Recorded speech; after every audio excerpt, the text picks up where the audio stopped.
What if your emotions are making decisions before you do?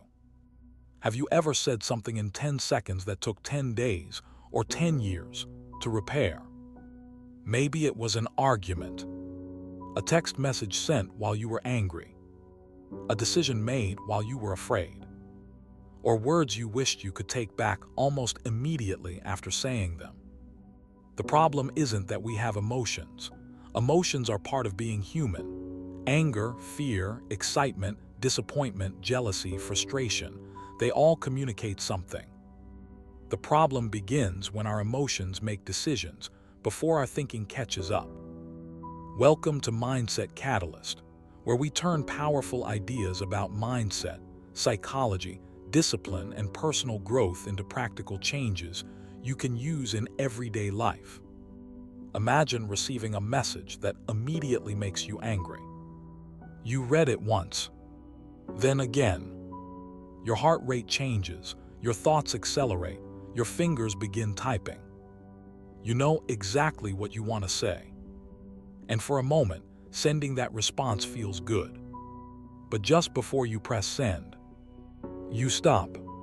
You put the phone down. A few minutes later, you return and read the message again. The words haven't changed, but you have. What seemed like an attack now looks more like a misunderstanding. What felt like it required an immediate response suddenly doesn't feel so urgent. And the message you almost sent, you're relieved nobody ever received it. That small pause reveals something powerful. Emotional intelligence lives in the space between what you feel and what you choose to do next. It isn't about becoming emotionless. It isn't about suppressing anger, ignoring disappointment, or pretending nothing bothers you. It's about becoming aware enough to recognize what's happening inside you before it becomes something happening around you. Throughout this audiobook, we're going to explore how to recognize emotions before reacting, understand your triggers, control impulsive responses, read people beyond their words, navigate difficult conversations, communicate with greater confidence, and practice empathy without allowing other people's emotions to control your own. And these aren't skills reserved for therapists, executives, or naturally calm people. They're skills that can be practiced in ordinary moments. Because sometimes the biggest evidence of personal growth isn't what you accomplish. It's what no longer has the power to control you. But before you can control an emotion, there's something you have to learn to do first. You have to notice it. Chapter 1. Your emotions are information, not instructions. Just because you feel something strongly doesn't mean you have to obey it. Think about the last time someone criticized you. Maybe it happened at work. You completed a project you felt good about, only for someone to point out what you could have done differently. Before they even finished speaking, something changed inside you. Your body became tense. Your mind started preparing a defense. You weren't listening anymore. You were building your response. Maybe the criticism was completely unfair. But what if 10% of it was useful? You'll never know if defensiveness takes control before curiosity gets a chance to listen. This happened because emotions often arrive carrying what feels like an instruction. Anger says respond. Fear says retreat. Jealousy says compare yourself. Anxiety says prepare for the worst.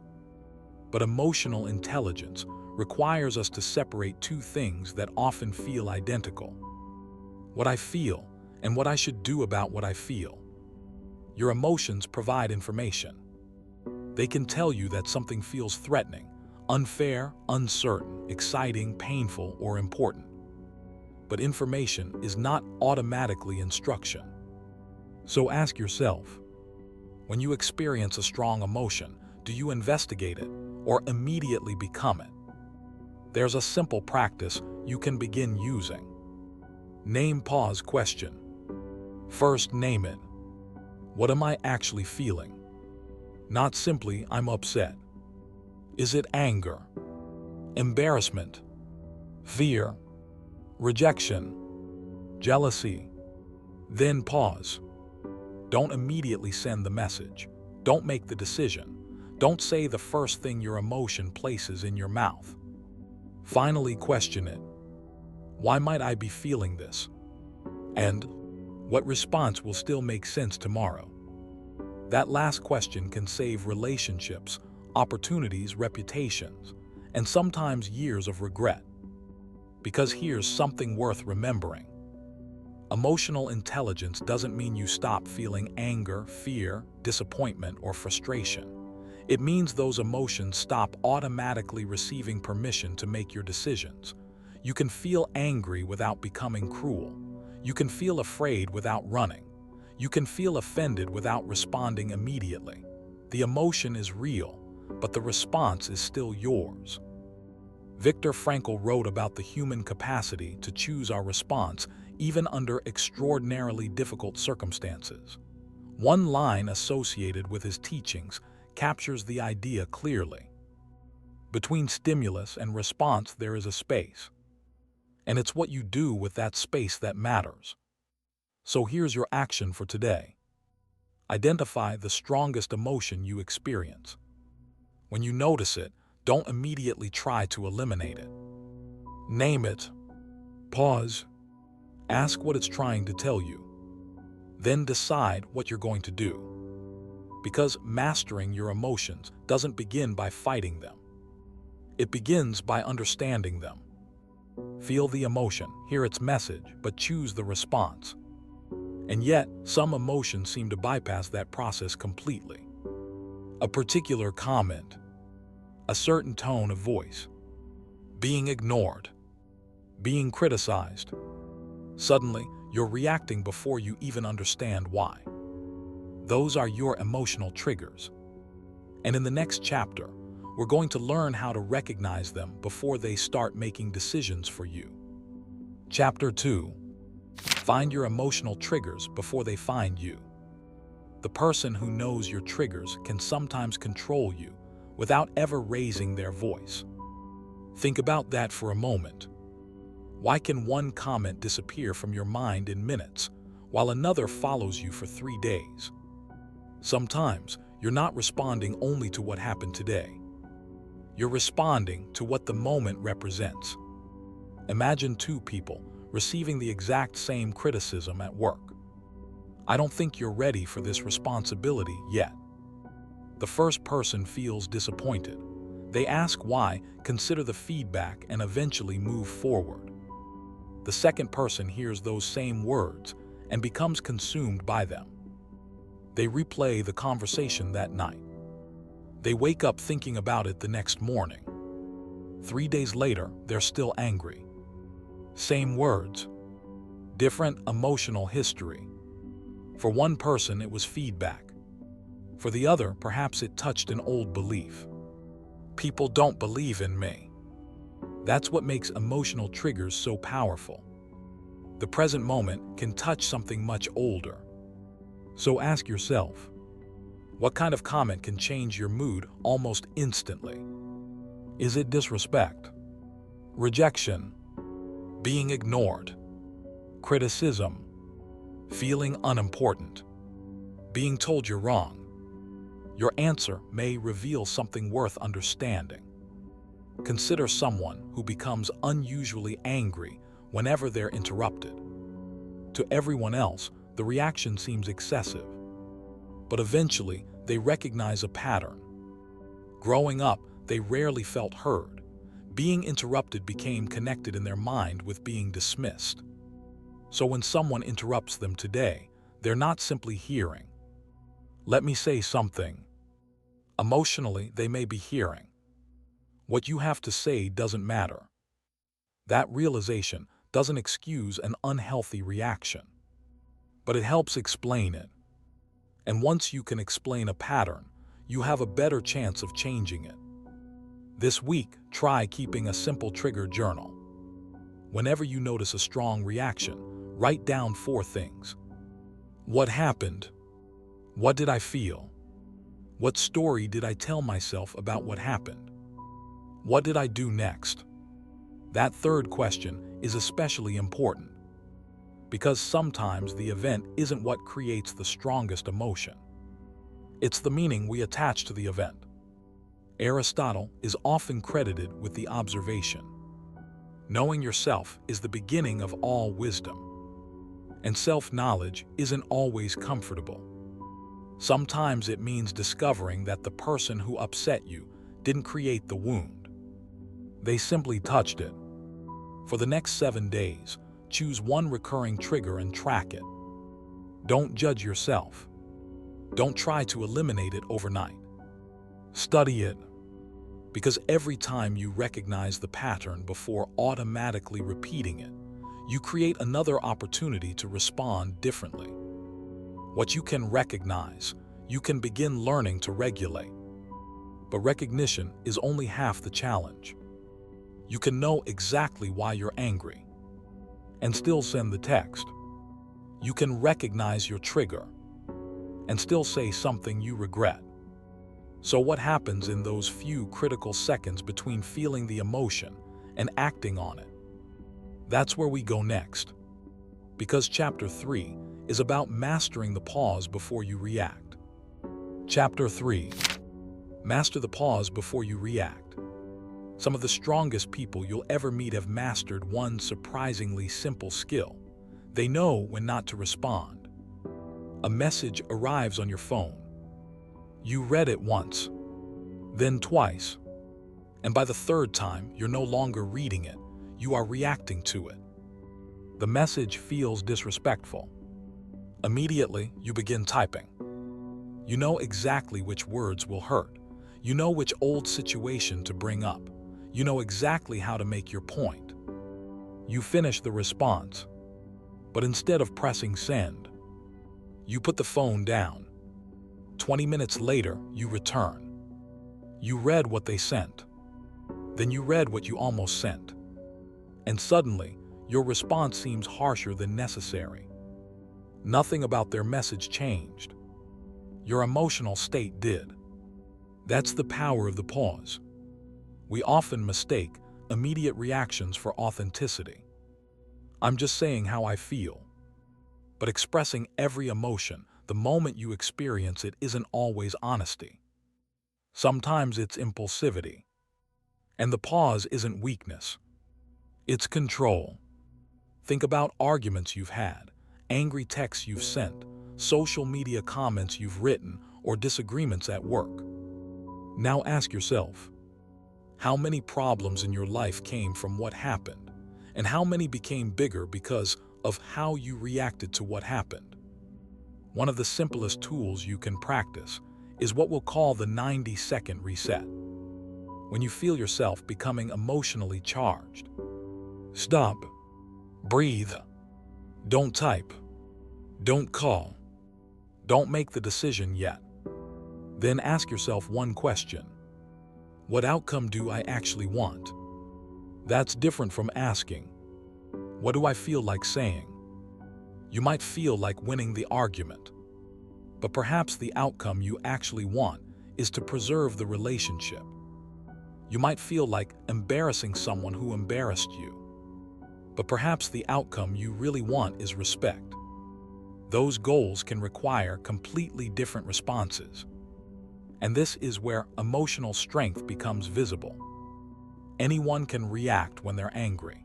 Emotional strength is being angry and still choosing your words carefully, being disappointed and still thinking clearly, feeling disrespected and refusing to become disrespectful. Sometimes your greatest display of power isn't what you say next, it's what you refuse to let the moment turn you into. Ralph Waldo Emerson is widely credited with saying, "For every minute you remain angry, you give up 60 seconds of peace of mind." Whether the pause lasts 90 seconds, 20 minutes, or an entire evening isn't the important part. The principle is, create enough distance between the emotion and the decision for wisdom to re-enter the conversation. This week, practice one intentional pause. Not during an easy moment. Use it when you actually want to react. Put down the phone. Step away. Breathe. Then ask, what response moves me closer to the outcome I actually want?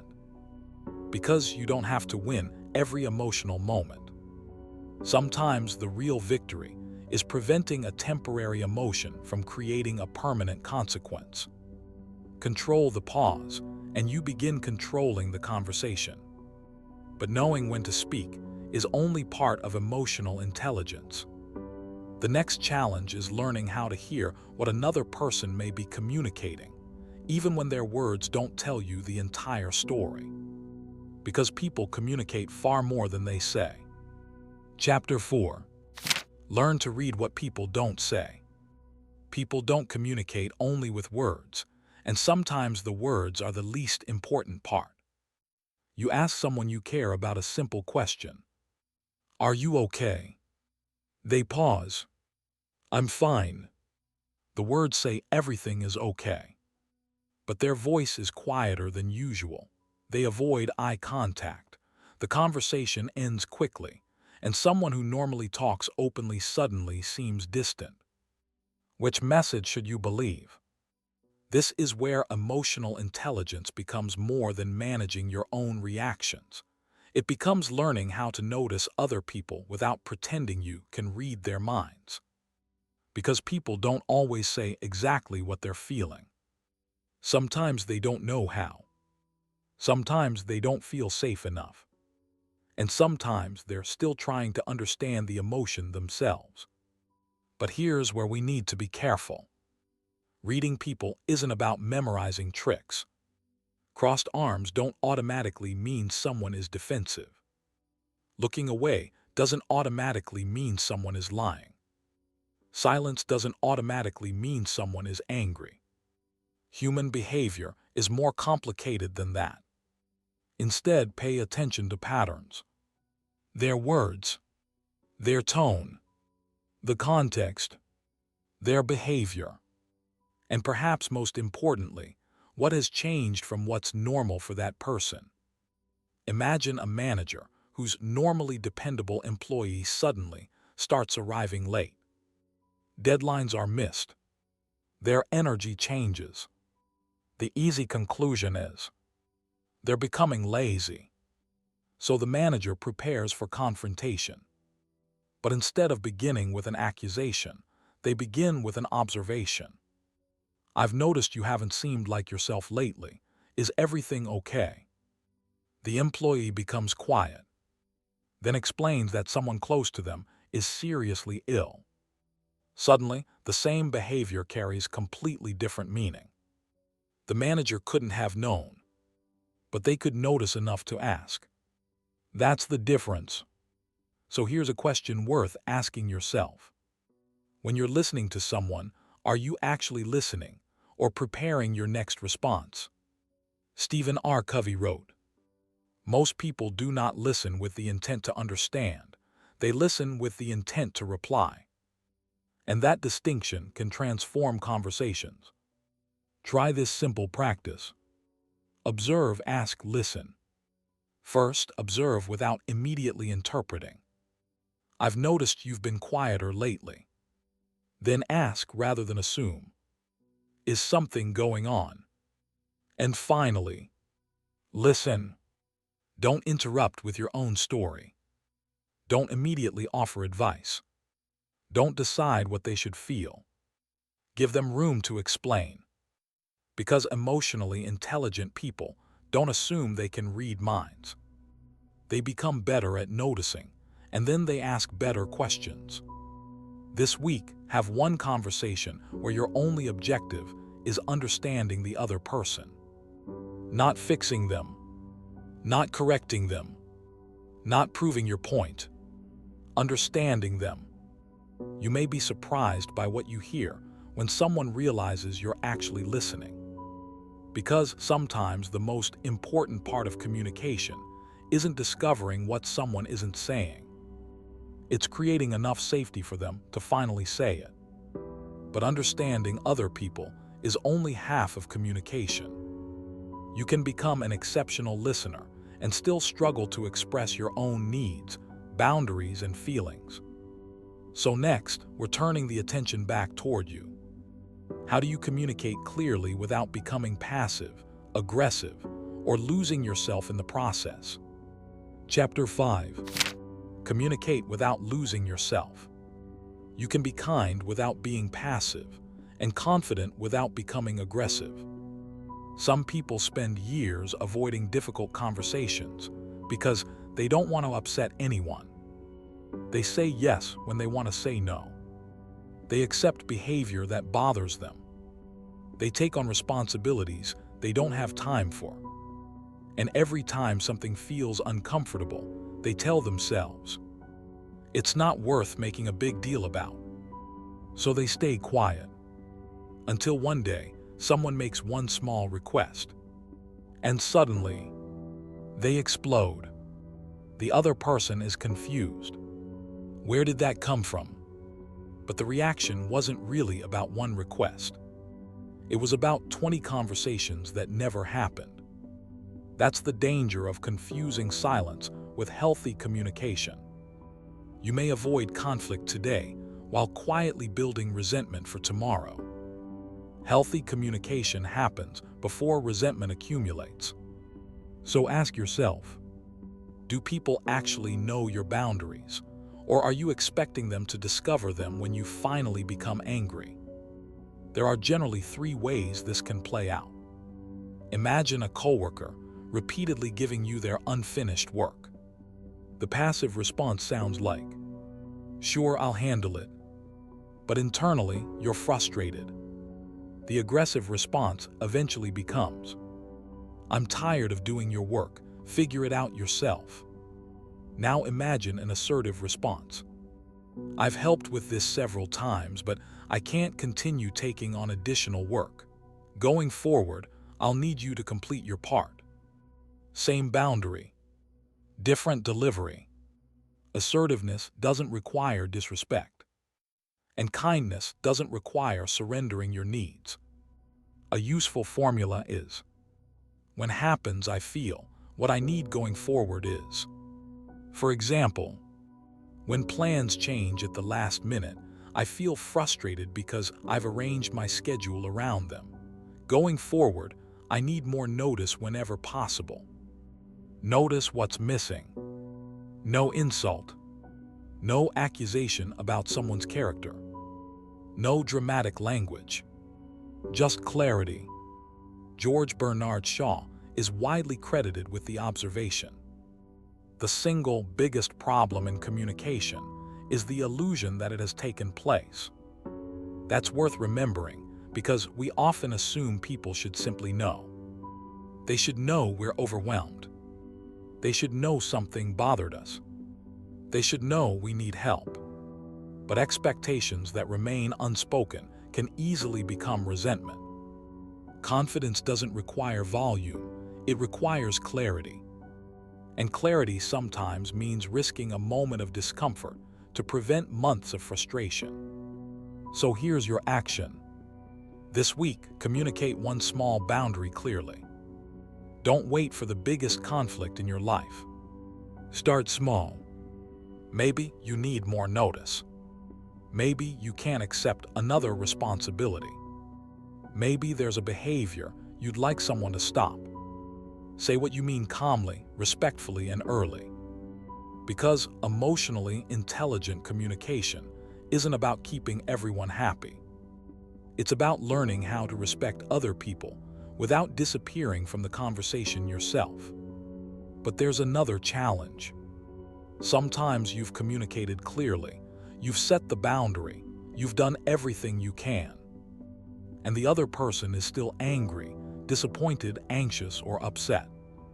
What happened when someone else's emotions begin becoming yours? That's where we're going next. Chapter 6. Stop absorbing everyone else's emotions. Empathy becomes exhausting when you start carrying emotions that were never yours to carry. Imagine walking into a room feeling perfectly fine. Someone you care about is sitting there, clearly irritated. Their answers are short, their expression is tense, their energy feels different. Immediately, you start wondering, did I do something? You become quieter. You replay your last conversation. You start adjusting your behavior, trying to improve their mood. 20 minutes later, something interesting has happened. They're still upset. But now you are too. Nothing actually happened to you. You simply absorbed what was happening inside someone else. This is where empathy can become confused with emotional responsibility. Empathy says, I can recognize what you're feeling. Emotional absorption says, now I have to feel it too and somehow fix it. Those aren't the same thing. So ask yourself, how often does someone else's mood become your mood? Maybe your partner is stressed, so you become anxious. Your coworker is frustrated, so you become irritated. A family member is disappointed, so you immediately feel guilty. Emotional intelligence means learning to care deeply about people without automatically taking ownership of everything they feel. Consider another situation. A friend calls you after having a terrible day. You listen. You let them vent. You acknowledge what they're experiencing. But instead of spending the rest of your evening carrying their frustration, you remind yourself, I can support this person without becoming responsible for changing their emotional state. That's not cold. That's an emotional boundary. When you notice yourself absorbing someone else's emotions, ask 3 questions. Is this mine? Am I actually upset? Or did I become upset because someone else is? Can I help? Is there something reasonable I can do? And finally, what is actually my responsibility? That last question matters, because caring for someone and carrying someone are very different things. You don't have to become angry because someone else is angry. You don't have to become anxious because someone around you is anxious. And you don't have to destroy your peace trying to create peace inside another person. Empathy says, I understand what you're feeling. Emotional boundaries add, but I don't have to become what you're feeling. The poet Rumi wrote, the wound is the place where the light enters you. Other people's difficult emotions can sometimes reveal something inside us too. Our fear of disappointing people, our need to fix everything, or our discomfort when someone isn't happy with us. So this week, notice one emotion you may be absorbing from someone else. Don't immediately push it away. Simply recognize where their emotional experience ends and yours begins. Because understanding someone's emotions doesn't require surrendering control of your own. And that becomes especially important when the person in front of you isn't simply upset. They're difficult. Because emotional intelligence is relatively easy around people who are patient, respectful, and understanding. The real test often comes when they're not. And that's where we're going next. Chapter 7. Handle difficult people without becoming difficult. Your emotional intelligence is easiest to practice around pleasant people and easiest to measure around difficult ones. Anyone can remain calm when they're being respected. The real test comes when someone interrupts you, challenges you, misunderstands you, speaks disrespectfully, or seems determined to turn every disagreement into a battle. Imagine 2 coworkers dealing with the same difficult colleague. The first coworker accepts every invitation to argue. A sarcastic comment gets a sarcastic response. A disagreement becomes personal. By the end of the week, they're frustrated, distracted, and spending more time thinking about the conflict than doing their work. The second coworker experiences the same behavior, but they begin asking a different question. Does this actually require my participation? Sometimes the answer is yes. A boundary needs to be established. A misunderstanding needs to be corrected. A legitimate problem needs to be addressed. But sometimes, the answer is no. That's emotional intelligence too. Because you don't control another person's maturity. You control your participation. So think about a conflict you're dealing with right now and ask yourself, are you trying to solve the problem or win the emotional battle? Those can lead to very different conversations. Imagine two people disagreeing over a mistake. One says, "You never listen. This is exactly what you always do." The other immediately responds, "Well, maybe if you actually knew what you were talking about, we wouldn't have this problem." Now they're no longer discussing the mistake. They're defending identities. But imagine one person interrupts the pattern. "We're both frustrated. Let's figure out what actually went wrong and what needs to happen next." Nobody surrendered. Nobody admitted to something they didn't do. They simply lowered the emotional temperature enough for the actual problem to become visible again. Before responding during conflict, practice 3 questions. Does this need a response? Does it need a response now? What outcome am I trying to create?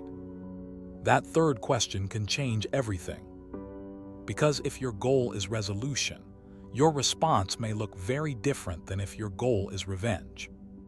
Not every misunderstanding deserves an argument. Not every insult deserves a response. Not every difficult person deserves unlimited access to your energy. Emotional intelligence isn't winning every confrontation. Sometimes it's recognizing which confrontations aren't worth entering. Writer and satirist Ambrose Bierce is often credited with the warning, "Speak when you are angry, and you will make the best speech you will ever regret." The line is memorable because anger can make words feel powerful in the moment and expensive afterward. So here's your action. Choose one conflict where you normally feel compelled to win. This time, prioritize the outcome. Maybe that means speaking calmly. Maybe it means waiting.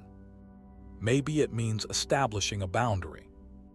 And sometimes, it means walking away. Maturity isn't proving you can win the argument. Sometimes it's realizing you don't need one. But this brings us to the final challenge. It's one thing to practice emotional intelligence occasionally. It's another to make it part of who you are. Because ultimately, emotional intelligence isn't measured by what you know about emotions. It's revealed by who you become when those emotions arrive. And that's where we're going in the final chapter. Chapter 8. Become emotionally intelligent when nobody is watching. Emotional intelligence isn't something you perform. It's something you practice until it becomes part of who you are. Think back to the beginning of this audiobook. A message arrives. The words immediately create a reaction. Your heart rate changes, your thoughts accelerate, your fingers are ready to type. But now imagine that same moment after everything we've explored. The emotion still appears. Because growth doesn't mean you suddenly stop getting angry, disappointed, embarrassed, jealous, anxious, or hurt. But this time, you notice it. You name what you're feeling. You recognize the trigger. You pause before reacting. You consider what the other person may be experiencing. You think about what you actually want to communicate. And only then, you respond. The message didn't become easier. You became more intentional. That's what emotional intelligence looks like when nobody is watching. It's not performing calmness so other people think you're mature. It's not knowing psychological terminology. It's not pretending difficult things don't affect you. Emotional intelligence becomes real when the skills you've practiced begin appearing in the moments when they're hardest to use. So ask yourself, who are you when you're frustrated, criticized, rejected, ignored, or misunderstood? Who are you when someone touches one of your triggers? Who are you when another person's emotions enter the room? Those moments reveal far more than what we know. They reveal what we've practiced. And that's why I want you to remember one simple sequence. Notice, name, pause, understand, choose, respond. Notice what's happening inside you. Name the emotion accurately. Pause before giving that emotion control.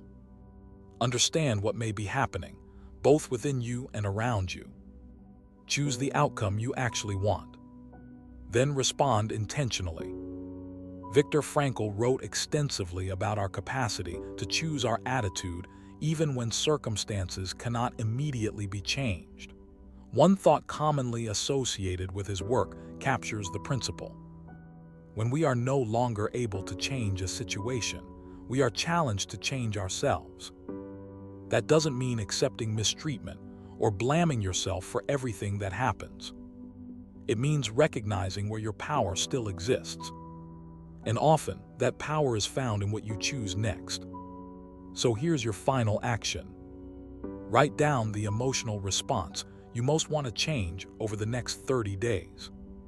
Maybe it's reacting too quickly, becoming defensive, shutting down, people-pleasing, overthinking, losing your temper, or absorbing everyone else's emotions. Then practice the reset every time you notice that pattern appearing. Because the goal isn't to become emotionless. The goal is to become emotionally free, to feel deeply without being controlled easily, to understand people without losing yourself, to communicate confidently without needing to dominate, and to experience difficult emotions without allowing temporary feelings to create permanent consequences. You won't get it right every time. That's not the standard. The standard is becoming more aware, more intentional, and more capable of choosing differently than you did before. You don't master emotional intelligence by controlling every emotion. You master it by becoming more intentional about what you do next. And as we bring everything together, there's one final idea worth remembering. The emotion may arrive automatically, but what happens next doesn't always have to. Finally, master what happens next. Remember the question we started with. Have you ever said something in 10 seconds that took days or years to repair? 10 seconds can be enough time to send the message. Raise your voice. Make the accusation. Walk away. Say something you don't truly mean. But here's something we don't think about nearly as often. What if 10 seconds could also change your life in the other direction? 10 seconds to pause. 10 seconds to breathe. 10 seconds to listen instead of preparing your defense. 10 seconds to recognize that you're angry, but anger doesn't get to choose your words. 10 seconds to realize that someone else's bad mood doesn't have to become yours. 10 seconds to ask, what outcome do I actually want? That small space may not seem powerful, but throughout this audiobook, we've discovered that emotional intelligence is often built inside moments exactly like these. It happens when you recognize a trigger instead of automatically obeying it. When you hear criticism and become curious before becoming defensive. When you notice what someone isn't saying and choose to ask rather than assume. When you communicate a boundary before resentment turns into an explosion. When you care about someone's emotions without making yourself responsible for fixing all of them. And when you encounter a difficult person without allowing their behavior to decide the kind of person you become. That's emotional growth. Not perfection. Not becoming impossible to offend. Not walking through life completely calm while nothing affects you. You're human. Things will affect you. People will disappoint you. Words will hurt. Relationships will become complicated. There will be moments when you know exactly what emotional intelligence looks like and still struggle to practice it. That's okay. The goal isn't to never react incorrectly again. The goal is to recognize yourself sooner. Maybe you catch the reaction before it becomes a decision. Maybe next time you apologize sooner. Maybe the argument lasts 10 minutes instead of 3 days. Maybe something that once destroyed your peace for an entire week eventually loses its grip after an hour. Growth isn't always dramatic. Sometimes it's simply realizing, that used to control me. You cannot control every person you meet. You cannot control every criticism, disappointment, rejection, misunderstanding, or difficult conversation that enters your life. But there is one thing you can continue learning to control: what happens next. And that may be one of the most valuable forms of personal power you ever develop. Before you leave, tell me something in the comments. What's one emotional reaction you're working on changing? Maybe it's anger, overthinking, defensiveness, people-pleasing, shutting down, taking everything personally, or reacting too quickly. Put yours in the comments, not because you have everything figured out, but because recognizing the pattern is where changing it begins. And if conversations like this help you think differently, subscribe to Mindset Catalyst. There's always another part of ourselves worth understanding. You don't have to become a different person tomorrow. Start with the next conversation, the next disagreement, the next trigger, the next moment when your emotions tell you to react immediately. Notice, name, pause, understand, choose, respond, and remember. Feel what you feel, understand what it's telling you, but the emotion may arrive automatically. What happens next is where your power begins.